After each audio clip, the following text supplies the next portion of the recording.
Anyway, on to the next part of what you're saying. What you wrote is Christianity does not say anything less repugnant or incompatible with the pluralist enlightenment of the West, but because of culture, people appear to be mainly fine with the inconsistency. This would suggest that at the very least, the question of Islam or culture is not being answered. What I think, I can I can see why you sort of got that perspective, but I don't agree with that. When you say Christianity does not say anything less repugnant or incompatible with the pluralist enlightenment of the West, but because of culture, people appear to be mainly fine with inconsistency.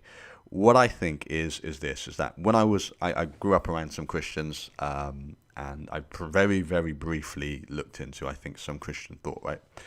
But this is my perspective of Christianity, is that Christianity, what guides Christian doctrine or Christian interpretation and Christianity's ability to reform and to adapt to change and to reconcile itself, and we'll talk about Christianity as an entity, or reconcile itself with perhaps modern science, modern political thought, and or cultural analysis, cultural commentary, or postmodernism.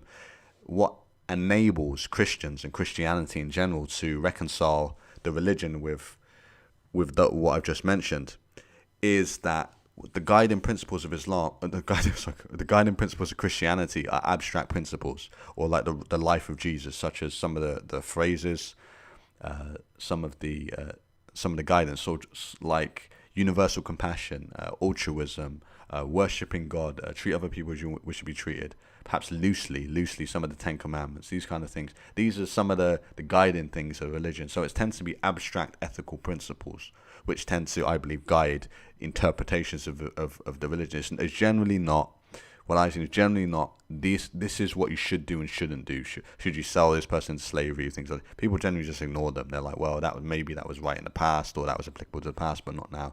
And the reason is because as I said, the guiding principle behind authority, or what is given authority within Christianity, is not actual rules or injunctions.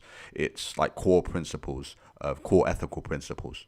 As I said, I've already gone over this, but just regurgitating it repeating it for myself, is a universal compassion, love of God, altruism. So these are like things like that, or thou shalt not steal, thou shalt not murder, things like this. Things like that are the guiding principles. It's not tradition. It's none of these things. It's because so they can push aside tradition. They can even say that Adam and Eve is an allegory, and that they believe in theistic evolution. That some of the things in a lot of the stories are just allegories. They can push that aside because that's not what drives them. A literist interpretation is not what is necessary in order to be a Christian. What needs to be a Christian is you believe in Jesus, and you believe in certain principles to do with Christianity, and you've had an experience of some kind of relationship with Jesus. That's what makes you a Christian. It's nothing to do with tradition or daring believing what some person in church says. If you're Protestant, of course, it's not believing following some leader in a church. That's not what makes you a Christian. So that leaves it open for interpretation. That leaves it really open. That can be reformed and changed, and it's malleable. And yeah, whereas when it comes to Islam, the what is given authority is tradition. Does something go back to Muhammad? So what he said and what he did, or what his companions did in the 7th century, in the 7th century. That's what's given weight. When it comes, whether it's the Salafis, whether it's the Hanafi school, the Maliki, Hanbali, Shafi, those are the 5 main schools of thought within Islam. Whether it's any of those schools of thought, what is given credence, what is given authority, what are the guiding principles for interpretation and practice, is seeing if something matched up with what they believe Muhammad said or did, or what his companions said or did. Literally, that is the authority. It's not abstract principles such as a love of God, a love of people, etc. Those are not the guiding principles. The guiding principles is following an example of Muhammad. It's following what is said in the Quran. So you have 2 things that guide Islam, which is the Quran and Hadith. And the Quran is this book that they believe was given to Muhammad by God, and through Gabriel, right? So they believe it was dictated as the word of God. And they believe in the Hadith, which is a recording of what Muhammad said and did. And so those 2 are the guiding forces for Islam. So you have this thing that is supposed to be, if the word's right, immutable, the Quran. and you have the example of a man who lived in the 7th century who was ignorant of some of the basic things that we learn in school. If you've come out of school, let's be blunt, if you've come out of school, you've gone to mandatory education, you know more than Muhammad did about everything, to be honest. So yeah, and you're using this person as an example for how you guide society, how you direct society for political thought. And that is the guiding principle. So adherence to tradition is the authority. Adherence to tradition is the guiding principle behind the interpretation of Islam and how you practice Islam. That's a big difference to Christianity. I'm not a fan of Christianity. I applaud all the YouTubers who challenge Christianity. I applaud all the writers who challenge Christianity throughout the ages, because I don't believe that Christian history is free from abhorrent things, that free from things that are completely incompatible with basic compassion, with altruism, with egalitarianism, with secularism. It is. Even in the modern age, in certain countries, some of the things they do in the name of Christianity and guided by Christianity I think it's completely terrible. I'm not saying they're not free from that, but what I'm saying is what it seems to be. The reason why I found probably people who are devout Christians, but also generally egalitarian and generally believe in universal compassion and generally believe in who don't agree with forms of government that oppress people, because the guiding principles are these abstract ethical principles.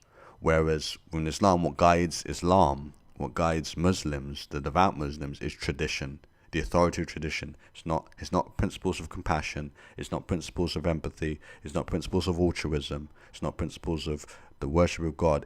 Does something adhere to the Quran and does something adhere to the Hadith. That is what guides them. So that's very, very different, and that puts a barrier when it comes to reforming Islam.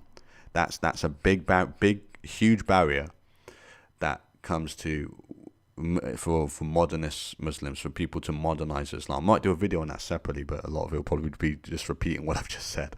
But that's a big barrier to it, and I haven't read Irshad Manji's book, haven't read Majid Nawaz's book, so I've listened to some of his talks, and so I really want to get a feel for how they get around this, how they reform these things, because that's what I see as the guy. That's a huge frigging barrier. And probably why Islam is probably one of the most stubborn religions when it comes to change, and devout Muslims can be one of the stubborn religions when it comes to change, is because the principle, the core is tradition, not principles. So anyway, guys, I hope that clarifies some of the things. And if you have any questions, or because as I said, this is the last time I'm doing a video because it's taken so many times to do it. But if you do want any clarification, I'll do a follow-up video or something, or if you if you write, I can reply in the comment section. But I just want to leave that. Also want to say that my goal is not to add to us versus them, to the far right narrative or anything like this. My goal is to really appeal to people maybe in the right who just think all Muslims are potential terrorists and screw these people, blah blah blah. You just say things are a bit more nuanced than that. There are. Let's have a more nuanced understanding of Islam, then we can challenge it better, or we can encourage Muslims to challenge it better, or we can give reasons why we don't agree with it. That isn't just a simple, well, you guys, I don't know, believe in blowing us up or something like this. And when it comes to the left, my appeal is just to have more caution, not to have this open, well, they're refugees, let's let them in without any kind of plan of how we're going to integrate. Right? Because, I'm going over my time, but one of the biggest problems I see with some leftists is believing in pluralism, believing in blanket pluralism. So, any culture is one of the problems I believe in multiculturalism, and I believe in multiculturalism, but I believe that I only respect cultures as long as they're congruent with egalitarianism. I'll leave you with a story. I used to work, I won't go say where I work in too much detail, but I used to work in a shop, and the lady used to come into the shop, who we used to talk. She used to travel a lot, and we used to talk about traveling and stuff. And she told me she went to Thailand, and she told me that she came across a family who sold their child into sexual slavery, sold their child to be raped. And I had a disgusted look on my face when she said that, and she actually got angry towards me. and said, well, the only reason why you're upset with it is because, it's your culture, our culture is different. You can't say they're wrong. Like, it's only a difference in culture. She really got, like, quite forceful. And because I was working at the time, I didn't want to get in a drawn-out argument with this person. But after that day, I never liked that person again. She would disgust me every single time I saw her. Even to this day, I'd probably, if I saw her again, we'd probably get into a big argument because I would bring it up. But and she was very liberal and things like this, and she almost prided herself on that. Very leftist, if you say, in Britain. I've been hanging around with too many Americans online.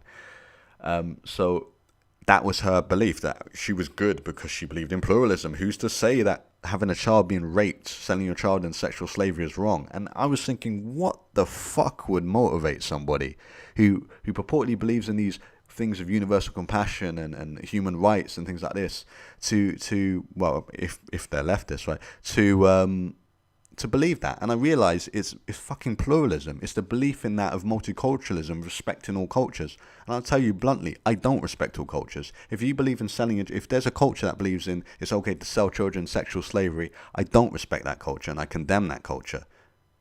I don't agree with it in the slightest, and I don't have no respect for it. I don't care if it's mocked. I don't care if it's ridiculed. I prefer it to be challenged intellectually. I prefer to be chatting and help people to reform to something that does believe in that is, children have the right to safety. But, I don't respect that culture in the slightest, and I don't respect cultures that Islamist, that believe in Islamic caliphate, that believe that Muslims should have more rights than non-Muslims, heterosexuals should have more rights than non-heterosexuals, that men should have more rights than women. I don't respect those cultures. I don't care. I feel absolutely no shame saying that, because my core value, the core, is egalitarianism. Pluralism is secondary to that, or I only believe in pluralism if the culture is compatible or congruent with egalitarianism. If it's not, then I don't respect your culture, and I don't want your culture in the country. If you're in this culture, I'm not going to try to bully somebody into changing their culture, but I would make it very, very clear in media. I would make it very, very clear if I'm talking to them that I do not respect your culture. That you can I want to make it more nuanced though. Look, you can disagree. Like, I have a friend who, I'm not heterosexual. I have a friend who has a bit of a problem with that. Who said, well, I've been around some heterosexual people, so I'm okay with it, but, I do get a bit funny, etc. And now I can try to sit down and say, hey, come on, man, like, what I mean? I can try and get a long, drawn-out debate, but I'm like, what, this guy has said, look, I don't have a problem with you, if you start talking about it or anything around me, then I do get funny and we will have a problem, blah, blah, blah. But I'm like, well, I'm not going to try and fucking brainwash, or not brainwash. I'm not going to try and have a long, drawn-out debate with this person, try to get them to, I don't know, almost be willing to come to a fucking gay pride parade or something like this. I'm not going to do that. So, basically what I'm saying is that, look, you can believe in something, you can just not agree with maybe non-heterosexuality, or you can disagree with, I don't know, be racist or something like this. But as long as you're not trying to infringe on somebody else's safety, as long as you're not trying to infringe on somebody else's dignity, as long as those views are just kept within yourself, then I respect that. Even though I may respect your views, I respect that. I respect that you're generally benign, even though you hold views that I disagree with. So I'm not trying to say that everybody needs to believe exactly the same thing. But if you're going to try to do things like sell your child into sexual slavery, or you're going to believe it's okay to, I'm trying to think of some things in certain culture, or you're going to believe in honor killings and things like this, I don't respect that culture, and I don't respect your culture, and I hope we as a society oppose it. Anyway, I sort of went off on a tangent, and it's come at 20 minutes, so I'm signing off. Take care.